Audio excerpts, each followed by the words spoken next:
Songwriting with Alec.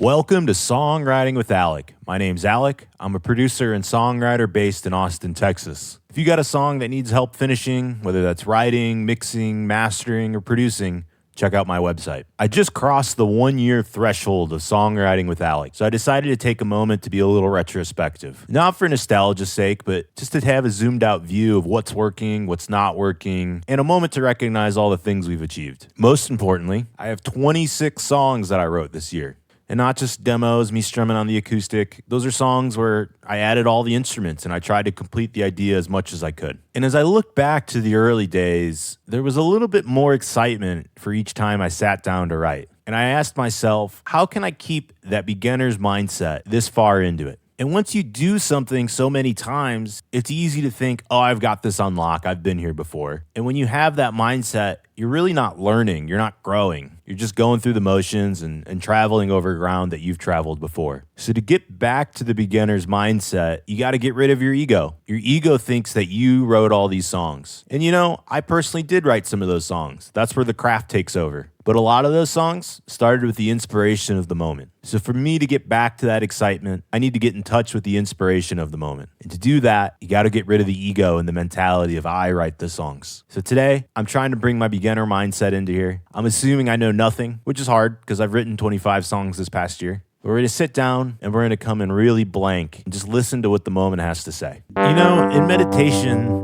they teach you that everything's already happening around you, that you're not doing any of it, and your job is just to notice it happening. No effort. That's what we're going to try to do on the piano today. Start finding that tempo.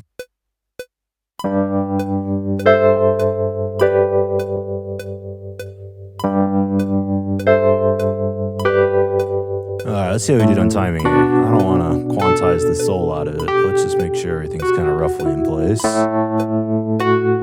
All right, let's keep shopping for more ideas.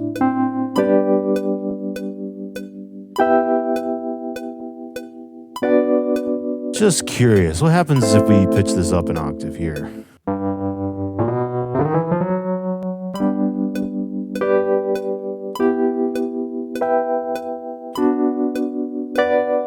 All right, let's start thinking out some words.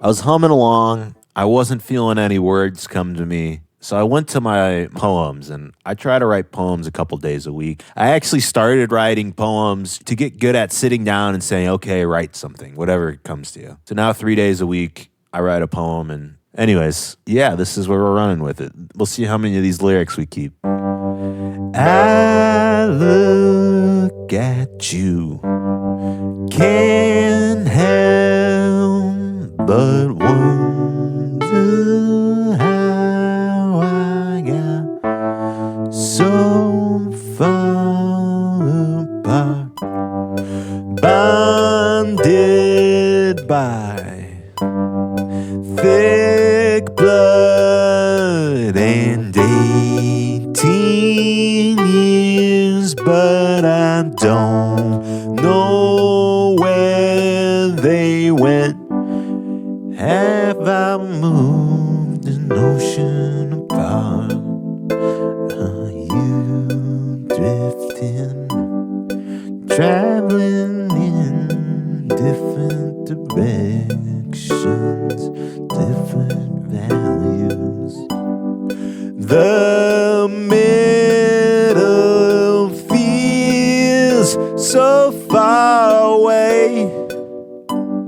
Scratch my head and wonder, is that where you stood this whole time?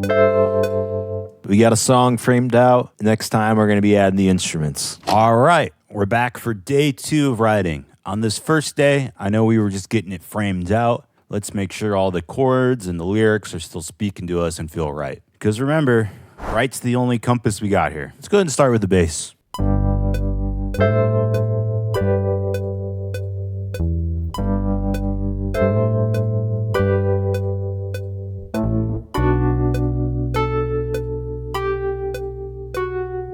All right, let's jump over to the Moog and try to do some more soundscape type things. First up, let's go an octave lower. Let's do a square wave here. And then let's add some pulse width modulation. Let's add our second oscillator, a little bit of drifting, and let's add some noise. And then lastly, we'll do a little bit of release on the attack. And then let's do some filter movement. Yeah, we're just gonna keep it real simple. See if we can do this in one pass.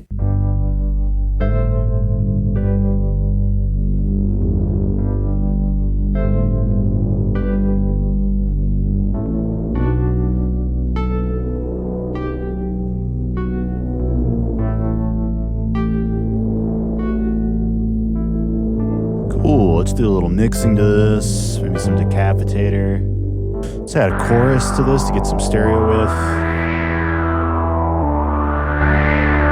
And then we're also gonna put a big spacey delay on here. This is really just gonna be tucked in the back, just like kind of soundscape stuff.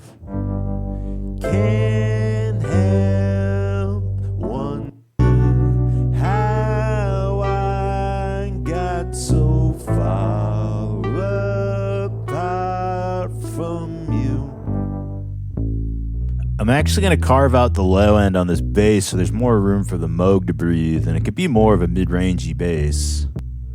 The orange is the Moog, this is the bass, and if we let it rub over there, you can see they're right on top of each other over at the, what is it, 60? So I'm going to kind of cut everything out and just give it more room to breathe. Let's start looking for mud in the low mids. And then lastly, let's see if we can find like a little bit of pick noise. Help it cut.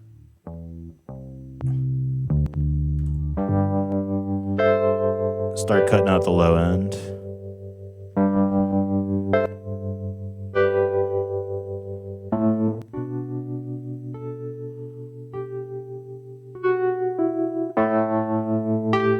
And then let's do a low end boost over here.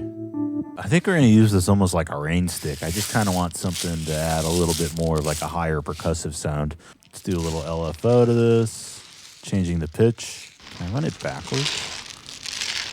All right, so we got the crazy delay on here. We got a little bit of filter. Last thing, let's do a phaser. This is the craziest sounding shaker I've ever made. Let's put some reverb on the vocals. Like this. All right, let's listen from the top, see where we're at here.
That one a wrap.